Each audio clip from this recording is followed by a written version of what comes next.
Yo, what is up guys, it's Pedro here, and in today's video I will be talking about the Washington football team slowly moving Landon Collins to a linebacker position and why I have liked it so far, but why I still think Landon Collins should be playing less snaps. And I'll also talk about the Washington football team signing a linebacker to their practice squad and also releasing wide receiver Kelvin Harmon from their practice squad. So if you guys are new, make sure to subscribe for Washington and NFL content, hit that like button and turn on those notifications. It really helps out the channel. And make sure you guys check out WinView. You guys can use the link in the description or the link that is on your screen right now. You can enter some contests to win some big prizes, so make sure you guys go ahead and check them out. Let's get right into the video. So, there's been a lot of talk in the offseason and at the start of the season that, Landon Collins should not be starting over Cameron Curl at strong safety, and the Washington football team should really consider moving him over to linebacker, more of a, more in the box, more of a will type linebacker. And, the first couple weeks of the season, especially week 1, Cameron Curl was not playing many snaps. I believe he played 39% of the snaps, and that was really disappointing. And as the season went on, Cameron Curl starts playing more and more snaps. Landon Collins, is kind of moving around a little bit, and it's just the whole season, he's a part of blown coverages, just not good at all in coverage, especially, 10 yards past the line of scrimmage. He is not good in coverage at all outside the box. He cannot cover. And over the last few weeks, I've noticed that they've put him in the box more and more, especially in the Saints game and the Chiefs game, but also in the games before. But I really started noticing it in the Saints and Chiefs game, and really they only had him outside of the box a few times in that Saints game. And what do you know? One of the first, plays in that second possession by the Saints, they throw a 72-yard touchdown because Landon Collins is, in coverage, and he, blows the coverage. And then later in that game, it wasn't totally on him, but he was also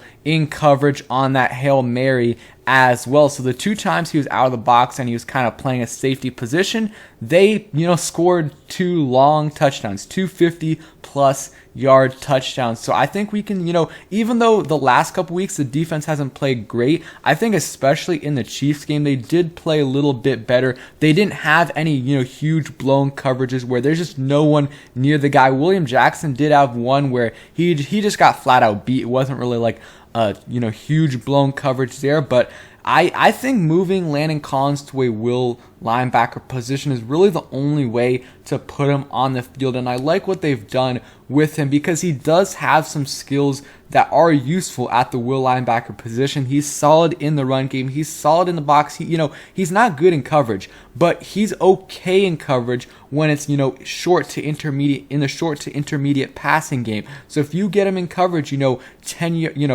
from this line of scrimmage, 10 yards out, that's solid, and he can do, he can be okay with that. But after that, it's really when, he starts to struggle. And, you saw that in the Chiefs game when he got mossed by number 88 on the Chiefs. You guys have seen this on the screen for a while now, but Ron Rivera says on Landon Collins playing more and more in the box these days, I think that's his strength.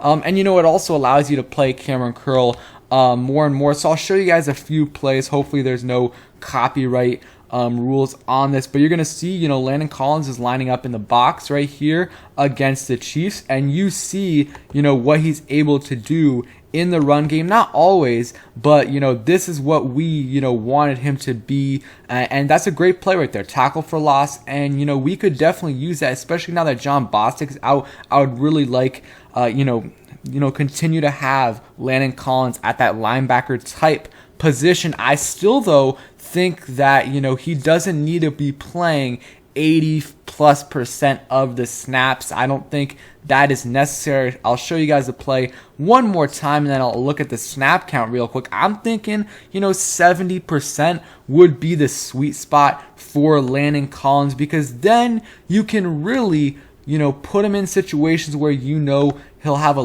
more likely chance to succeed. You don't necessarily need him on a 3rd and 12 where they're gonna pass. You don't really want him to be in coverage, but when it's a run situation, maybe a 2nd and 3, that's when you want him on the field because he's a good linebacker, or he's good at stopping the run, and I think he would be do well at that as playing a linebacker type position. He played last game 83% of the snaps. So I mean, they're trying to get him on the field, but I just think 83 is still a little bit too much. He is better at linebacker than he is at safety, but still it hasn't been great.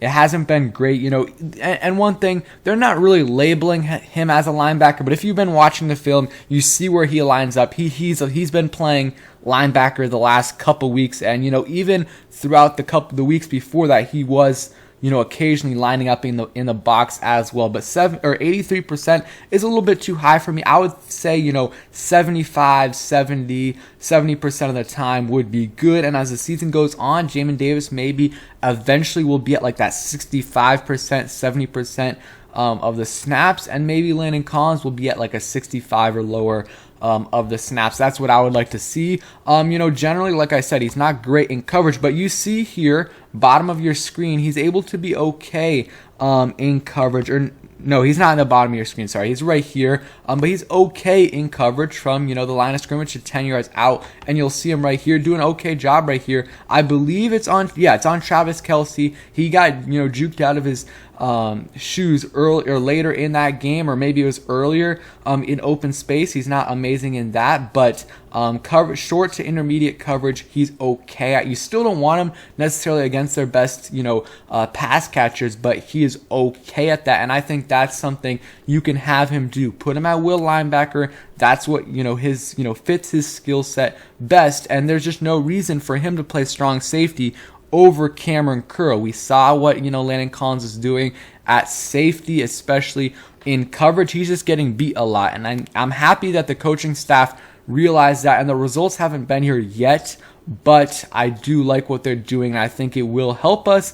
But at the same time, still think that lowering Landon Collins snaps to 65% would be better, because he's still not great there, especially in coverage, and there's going to be times where you have to put him in coverage, and you don't necessarily want that, especially going up against someone like Travis Kelce, where he went up against him a few times. So that is it for Landon Collins. Now let's get into the moves of the day from the Washington football team. So they signed DeJohn Harris to the practice squad and released Kelvin, Harmon, and safety Cole Luke. They also re-signed kicker Chris Blewett to the practice squad. So they made some moves, and I know some people are going to get upset that they're releasing Kelvin Harmon. First of all, Washington released him earlier in the offseason, and no one for like 2 months signed him to their practice squad. Washington was the only one who ended up signing him to the practice squad, and that was